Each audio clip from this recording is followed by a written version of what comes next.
Luc Berger, bonjour. Nous sommes devant le Flamand, 70 ans d'histoire. Le Flamand, donc le premier avion à porter le nom Dassault, a volé effectivement il y a 70 ans, en 1947. Marcel Dassault revient de Buchenwald en avril 1945 et dès son retour, dès le lendemain de son retour, il convoque ses ingénieurs et il dit on va refaire des avions.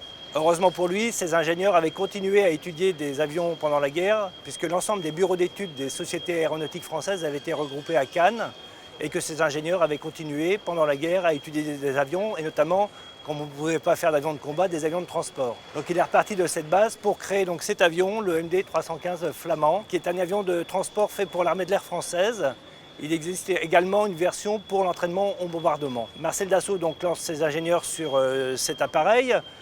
L'État lui a demandé de mettre des moteurs qui s'appellent des Béarn et il s'aperçoit que ces moteurs ne marchent pas très bien. Donc sur ses fonds propres, sur son argent, il décide d'étudier un autre avion qui a des moteurs de la Snecma et ce sont des moteurs Renault Snecma 12S qui sont plus puissants. Quand on s'aperçoit que les moteurs qui avaient été choisis par l'État ne fonctionnent pas bien, lui a une solution de rechange qui est donc le Flamand. Il y a un concours qui est lancé entre différentes sociétés. Il y a 3 sociétés pour ce type d'avion, pour l'armée de l'air française. C'est le Dassault Flamand qui remporte le concours donc, en octobre 1947.